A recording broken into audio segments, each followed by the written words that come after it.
There is no epic loot here, only puns, by Ch.210. Chapter 210. That's the Gospel Truth. Kemi leaned on her staff as a surge came to her. The overflowing feeling of pulling in power was a sensation she had only experienced a few times in her life. "Hey, are you okay?" came the reassuring hand of Delim, her group leader. "I've been called," she explained, and the confused stare she got back reminded Kemi that not everyone had a literal divine calling as alive. The others of the Scarlet Moon gathered around her in concern. The towering figure of Gonga, the most openly concerned, still had old-tanned patches of his face from the unfortunate explosion in the mushroom grove. "A divine mission? Do gods pay in divine gold?" Anaya asked, her crimson hair bright in the setting light as she gently stroked Kemi's head with a worried look. "I would never," Kemi said in horror at the idea of serving her goddess a receipt for a job. The mere idea made her spine tingle unpleasantly from guilt. "What's the mission?" Delim asked, trying to keep Anaya from mugging Kemi's goddess. She wants me to explore the 4th floor of the dungeon," she explained, and there were some mild confused looks between the members, but nothing that suggested anger. "That was already a plan if we stayed," Delim said with a reassuring smile, and Kemi shifted, unable to look them in the face. Still, she couldn't lie to them. "She sent me a vision of the people she wants me to travel with for this mission," she said slowly. "Welp, you tried religion and it didn't pan out. Come with me and I shall show you a life of atheism," Anaya declared, and Kemi squeaked as the woman pulled her towards the bar. "How can you be an atheist? Gods are real," Gonga asked curiously, and Anaya waved that off. "I believe in them. I just don't believe in their ability to be positive to us mortals. So same thing," the archer said candidly. "I'm not sure that's true," Delim tried to interject. "Even Durance has to have some form of women's bar. Male waiters to serve us on hands and knees. Their shirts optional," Anaya began, and Kemi pulled away, unable to even hold such an image. The waiters would be cold. Their knees would hurt. They would develop bad knees in old age. "I'm sorry," she said to the group with a growing urge to cry, and Delim merely smiled. "You don't need to feel bad for having a different way of life.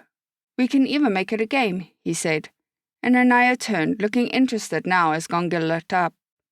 "The dungeon has mirrored versions. We can race to the 4th floor. Us and whatever team you need to help. That way we can be waiting at the end to welcome you," he teased, and Kemi began to feel the guilt in her chest ease up and relief fill her. Anaya came up to her and put hands on Kemi's shoulders. "You are a Crimson Moon. Make them feel lucky to have you, or I will," she said. Kemi didn't know what that meant exactly, and she was too worried to ask for clarification, so she just nodded seriously. "So who's your fated team?" Delim asked, but Kemi didn't know their names. She just had a vision of a golden crown circling over the guild hall, a blinding smile and a flopping orange tongue. There was one more, but when she thought back to her, she broke out in a cold sweat as a massive burning eye in the sky zoomed in on her with alien-like curiosity. It could only belong to someone her goddess saw as equal, but opposed. A person of truth, but not the same kind Kemi enjoyed.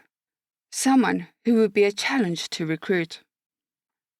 Yatina stared at her office as paperwork continued to reproduce like amorphous slimes. Every second a new pile just appeared needing signatures or stamps or reviews or checks or approval or more. She rubbed her enchanted eye, trying to see if Delta installed a hidden laser beam spell that would let her set it all on fire. "It's not so bad," Yatina told herself as she grabbed a sheet. "Request for leave due to a local banker biting them? Denied. Ludicrous claim until I see the bite marks," Yatina said and stamped it. She grabbed another. "Request for more meat imports. Large number of vegetarians are claiming the local flora is eating them first." She read and decided it would be fine to get some more company-produced meat brought through the portal. Durance was making vegetarians work for their lifestyle, it seemed. Okay, Yatina was on a roll now. She grabbed the next sheet and then came away with 10 or so. Samples, improperly sealed, had broken, creating a gum-like mess that consumed a dozen reports in one go. She managed to rescue half a report, detailing the mud samples of the first floor. Trying to hold back a naughty word or 20, she reached for more paperwork. The pile she reached for turned out to be a series of requests to be transferred to somewhere else. Anywhere else. In the process of fairness, I'll approve 30% of these and call it a day, she decided and pushed the pile to one side. Kayleen had submitted a report for a possible unique uniform for those stationed in Durance and submitted he would foot most of the bill in an attempt to foster closer relations to the locals. He drew potential new badges for approval. Yatina could see the merits and perhaps the effort on Kayleen's part to do something productive about morale. Yatina declined it for now, since there was little point letting officers move to another site, only to order a bulk set of new uniforms. Cohesion and routine would be set first, so those who stayed would feel the uniform was actually a touching gesture. It would help make Kayleen's idea more impactful down the road. "You seem busy," came a nervous tone, and she looked up to see Gentle. "Busy would imply a period of time when I wasn't," she joked, but the boy looked oddly uncertain about something. "Come, tell me what's wrong," she insisted, and he tried to shut the office door, but paper had become wedged in the frame, and it was all Yatina could do to prevent it from flooding into the hall. Gentle sat down on what he, and Yatina thought, was the other chair in the room, but turned out to be an unstable pile of paperwork. Where had the actual chair gone? Yatina was beginning to suspect the paperwork had eaten it. "I think something is wrong with me," he said slowly, and Yatina leaned back. Well, I've never been shy about the biological process from child to adult, but you might have issues. Let me get the graphs," she said, and stood up as Gentle spluttered. "No, I mean bad, weird, like something is very wrong," he tried to explain. Yatina tried to look at him with her eye, but it was hard to get a direct look at him. Gentle was naturally the type to avoid trouble and drama, so his own aura was slippery as well. She didn't peer too hard at the truth of the matter. Gentle was a comrade, not a subject. "I think something is haunting me, or others, in the woods," he said, and Yatina frowned as she leaned against her desk. "You're referring to the assaulted victim Silver, or the adventure group we're hosting?" she asked, and Gentle frowned, then nodded. "One of the silver ones," Gentle agreed, and then looked at his hands. "I feel watched. Like sometimes I should be alone, I'm not," he said with a shiver. "Silver. The silver one was left alive despite the events that occurred. It stole the dungeon essence from his body. You should be fine, unless you have something to share?" she asked, and Gentle fidgeted. "I'm sick sometimes in my life, and I think my father might have used frowned-upon means to help me. Sometimes I feel weak and cough up different metal flecks, sometimes silver ones," he said, and then looked down at his hands again.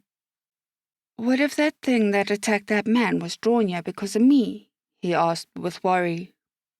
"Many beings feed off mana, with a hunger for dungeon items in particular. Vampires are known to hugely prefer people who spend large amounts of time inside a dungeon. If they're a contract, vampires can even go feral if they're still young. In fact, I heard a fascinating paper documenting a splinter line of vampires that only feed off wizards and—" Yatina tried to assure the young man, but paused when she saw he was still down. "Gentle," she began, and she waited until he looked up at her. "If you are an intended target, neither you or the other man are at fault. In these cases, victims cannot be blamed for what their monsters do. You aren't the one who lured it ya. It followed you ya. You didn't put others in danger. It chose to attack someone less protected," she said, and he stared at her. "What if someone dies because it's ya?" he asked, and Yatina pursed her lips, not quite sure how to tell Gentle that she was far more worried about this monster if it tried to attack one of the locals. Before she could say anything, a beeping noise came from her pockets, and she fished around in it, brushing past spare pens, paper clips, pieces of string, earplugs, and something that felt like ox hair. Under all of that came out an old device she hadn't seen active in years, but she always carried around. It was an old shard of glass that was wrapped with old frayed rope on one end to allow Yatina to hold it. The shard of glass hummed in a slow manner, slowly gaining speed with each moment. Each beep made more blood drain out of Yatina's face. "What's that?" Gentle asked, his concerns pushed aside for sheer curiosity. "It's my day monitor. Organized religion is coming," she whispered, and began shoving some of her theoretical work out of a drawer, putting the more alarming and controversial papers on the surface. Her works on the human identity, how we fit symbolically and biologically with other races, and gods, super gas aliens, or daydreams gone wild, were particularly heretical and likely to chase off any nosy, crazy person. "What's wrong with religious people?" Gentle asked, looking alarmed at her sudden flurry of activity. "Normally, nothing. Fantastic people who I can trust to follow their own moral code, as otherwise their patron will literally ground them. But when my day monitor goes off, it means a god has woven a connection to me for a reason. A meeting or mission, or worst, a prophecy. Save me from the woes of tomorrow and angst." Yatina waved her hands, knocking over a pile of reports on the dungeon bees, most of the pages stained with honey. "Prophecies? Like seeing the future? Something you can't avoid?" Gentle said in both alarm and delight. And Yatina should have known the young teen would still have romantic ideas about the word. "Yes, but no. No one can have visions of the future. It literally doesn't exist. Time magic, for example, only works on the present and the past. It's one thing to put a sphere of time into a subspace where it lags behind, causing a visible stop effect. But the future? The sheer chaos of a single person, no matter how boring you are, cannot be accounted for more than a few minutes. Gods say it's a prophecy to make it feel important." Yatina lectured, looking around to make sure there were no sudden leaks of holy water from the walls. "So no one is going to travel from the future with warnings?" Gentle asked slowly. "No, but you could theoretically travel back to the past if you had 20 gods strapped to a battery or a massive power source. But that's because you're the present, not the future," Yatina said. "So if I go back, I'm from the future?" Gentle tried to follow. No, you're in the present, even if you travel back in time. It's the past. You're from the present. To those in the past, it would be the future, but they're just echoes in chronospace. Imprints of history that people can poke and prod.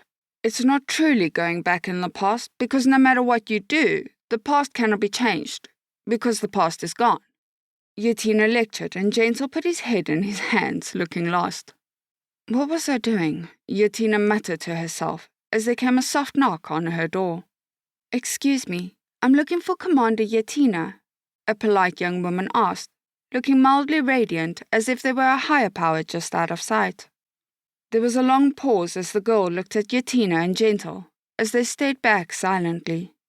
Yatina grabbed a piece of paper from her desk and held it up. "Behold, heretical science. Mildly harmless science that challenges your lifestyle," she said and waved the paper at the girl who blinked. "Bacon, lettuce, coffee ×5, eye polish?" The girl read, confused, and Yatina turned the paper around to see it was a shopping list she made the other day. "My name is Kemi, and I've come here hoping to help someone enter the dungeon soon, because my goddess—" Kemi began, and Yatina held up a hand. "I will listen to your words, but I have a condition," she warned, and this made Kemi blink. "Hello," Gentle waved, just happy to be involved. "I can do whatever it takes to make you comfortable," Kemi promised, and Yatina began to smile. "How lovely," Yatina said, and went to fetch her condition. 10 minutes later, all three of them sat in chairs in the paper-filled room, holding cups of warm coffee. The silence was awkward as Gentle shifted. "How do I drink in this?" he asked through the fitted helmet that obscured his entire head except a dark visor. Yatina had given him a blue theme, letting the anti-god suit nestle against Gentle's body, which Yatina had decorated with a microscopic symbol. Her own suit was a deep red, decorated with a pen. You don't. The coffee is to be polite. The anti-god suits are completely sealed aside from tiny airports which take time to sort the air of any divine power. In these suits, nothing short of personal attention from a saint will affect us. Well, I hope so. I haven't tasted them yet, she admitted. Why am I in one? I like my goddess, Kemi said with a slight whine in her deep pink suit. Her suit had a pencil on it. I need data on a faithful wearing the suit, and I like things to match. Plus, Gentle and I would look strange if you didn't join in, Yatina said calmly. Fine, but we still need to go to the Adventurers Guild to collect Dio, Grimm, and someone else, Kemi insisted, and held up her staff, which wasn't Yatina's style at all. Your goddess is of the truth. Ah, I see, waving in one's face. I delight in the symbology. She praised, and Kemi tilted her helmeted head. Expressions were hard to read, but the body was telling. Why don't you like gods? Do you not believe? Kemi asked, and despite her best efforts, her tone still held her incredulity. Oh no, I very much do believe, but I can believe in kings, emperors, and lords too. Doesn't mean I will bend to them on some expected idea of service. I find gods have inadvertently altered a lot of our natural laws, and it's aggravating to shift through what is artificial and what is natural, she explained. Like what? Gentle asked as Yatina stood up. Magic users as a whole. There is a recorded time when people as a whole didn't have magic, then suddenly they did. It was different from their natural gifts or vast strength. Turns out a god was involved, Yatina explained. I learned that sometimes gods bring technology advances to their followers, creating technology schisms from village to village. Sometimes their power could influence people and change them. Some would allow them to breathe underwater or become able to see in the dark. Sometimes I think I found a trail of scientific marvel, only to trace it so far back, and it turns out a god did it. Yatina continued as she collected a few things for the sudden journey. Between a dungeon trip and paperwork, she'd take the trip. So you don't like gods 'cause they ruin your fun, Gentle said, and Yatina gave him a look. That's what I just said, she said with a huff. Oh, that's oddly both better and stranger, Kemi admitted softly. I can't go into the dungeon, I have shift duty, Gentle said quickly and took the helmet off. Dio or Grimm can have this one, he offered, but Yatina nodded her head to the nearby closet. There's another suit in there. Wear it to be safe. It's not yet dyed and the material is a little glossy, so you'll blend in with the fair play aesthetic, she joked. Can I take the suit off? Kemi asked politely. No, you'll leak god cooties all over my office, Yatina said quickly, not wanting a newer subject to escape her experiment. That's a lie, Kemi said firmly. Yatina tried not to twitch. Kemi was going to get liar liar pants on holy fire stitched on her suit before long. End of chapter.